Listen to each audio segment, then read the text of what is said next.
প্রিয় BA third সেমিস্টারের ছাত্রছাত্রীরা, তোমাদের যাদের এডুকেশনের জেনারেল পেপার রয়েছে, তোমাদের 21 তারিখে পরীক্ষা রয়েছে। তোমাদের আজকের এই ভিডিওতে আমি তোমাদের যে প্রশ্নগুলো বলবো, আলোচনা করব, সেই প্রশ্নগুলো যদি ভালো করে তোমরা করে যাও, একদম 100% কোশ্চেন তোমরা কমন পাবে, যেমন পেয়েছে অনার্সের ছাত্রছাত্রীরা। অনার্সের প্রত্যেকটা ছাত্রছাত্রীরা কিন্তু আমাকে কমেন্টস করে জানিয়েছে, স্যার আপনি যা যা প্রশ্ন দিয়েছিলেন পুরো ডিটো সেরকমই কোশ্চেন পেপারে ছাপিয়ে দিয়েছে। তোমাদেরও তাই হবে, ভরসা রেখে প্রশ্নগুলো করে যাও, একদম 100% কোশ্চেন তোমরা কমন পাবে।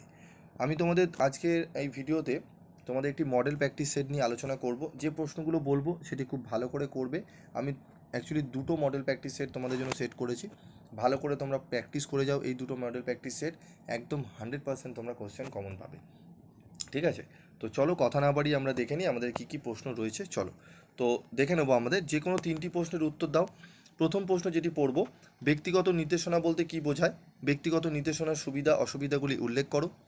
শিক্ষামূলক নির্দেশনার সংজ্ঞা দাও।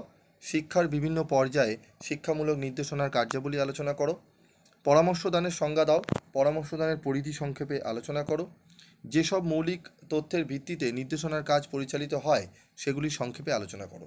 এই যে 4টে প্রশ্ন এখানে রেখেছি না, এই 4টি প্রশ্ন খুব ভালো করে তোমরা রেডি করো, আশা করি তোমরা অনেকটাই উপকৃত হবে, ঠিক আছে? এই 4টি প্রশ্ন তোমাদের কিন্তু ভালো করে করতে হবে।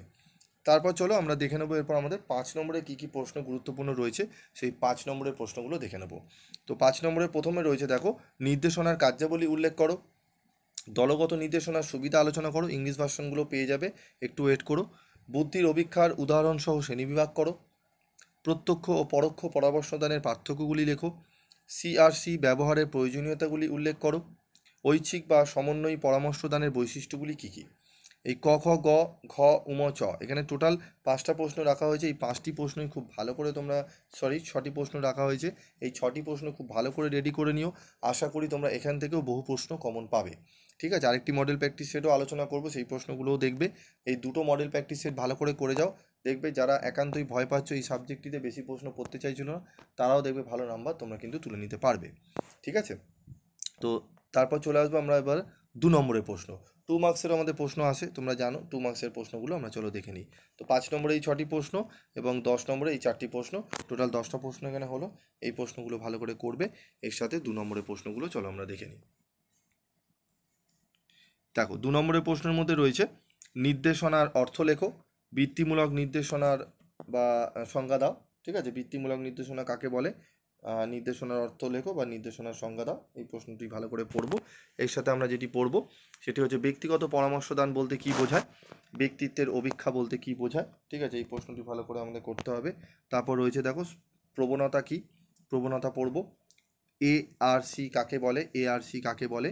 নির্দেশনা ও পরামর্শদানের যে কোনো দুটি পার্থক্য লেখো, ঠিক আছে? নির্দেশনা ও পরামর্শদানের মধ্যে দুটো মেন পার্থক্য তোমাদের কিন্তু পড়তে হবে। শিক্ষামূলক নির্দেশনার সংজ্ঞা দাও, ঠিক আছে? এখানে ক, খ, গ, ঘ, চ, ঠিক আছে? টোটাল 3, 3, 6, 7, 8টি প্রশ্ন এখানে রয়েছে। আরও প্রশ্ন রয়েছে, দেখে নাও। টোটাল রেকর্ড কার্ডের দুটি সুবিধা লেখো। ব্যক্তিগত নির্দেশনার সংজ্ঞা দাও, ঠিক আছে? এই প্রশ্নগুলি ভালো করে পড়বে। দলগত পরামর্শদানের যে কোনো দুটি অসুবিধা উল্লেখ করো, তার সাথে পড়বে পরামর্শদানের দুটি বৈশিষ্ট্য লেখো, ঠিক আছে? প্রশ্নগুলো ভালো করে তোমাদের কিন্তু রেডি করতে হবে। এই প্রশ্নগুলো ভালো করে নিও, এখান থেকে কিন্তু অনেকগুলো প্রশ্নই তোমরা কিন্তু কোশ্চেন পেপারে দেখতে পারবে। এই প্রশ্নগুলো ভালো করে রেডি করে নিও, ঠিক আছে? আজকের যে আলোচনাটি আমি করলাম মডেল প্র্যাকটিস সেটটি, এটি ভালো করে প্র্যাকটিস করো। একদম শেষ মুহূর্তের জন্য সাজেশন দিলাম। আমি আরেকটি মডেল প্র্যাকটিস সেট নিয়ে আলোচনা করব, তোমরা চ্যানেলের সাথে অবশ্যই থাকবে। এবং 4th সেমিস্টারও তোমরা কিন্তু বিভিন্ন সাবজেক্টের কিন্তু স্টাডি মেটেরিয়ালও পাবে, 100% কমনযোগ্য সাজেশনও পাবে। এবং তোমাদের স্টাডি মেটেরিয়াল কিন্তু অন্যান্য জায়গায় যারা দেখবে অনেক সাবস্ক্রাইবার, তোমাদের একটা টাকাও কিন্তু ছেড়ে কথা বলে না, মানে প্রচুর টাকা তোমাদের থেকে নেয়। তো আমি সেরকম তোমাদের করি না, আমি কম পয়সায় তোমাদের চেষ্টা করি যতটা সম্ভব ভালো কোয়ালিটির অ্যান্সার তুলে দেওয়ার চেষ্টা করি, ঠিক আছে? তোমরা অনেকেই রয়েছো যারা অনেক কষ্ট করে পড়ছো, অনেকে নিজেরা কাজ করে পড়ছো, তাই তাদেরকে বলবো চোখ কান খোলা রাখবে এবং ব্যবসাদারদের ফাঁদে পা দিও না। তারা শুধু ইউটিউবে এসে ব্যবসা করতে এবং কারি টাকা রোজগার করতে। আজকের মতো ভিডিওটি শেষ করছি, দেখা হচ্ছে পরবর্তী ভিডিওতে। সকলে ভালো থাকবে, সুস্থ থাকবে।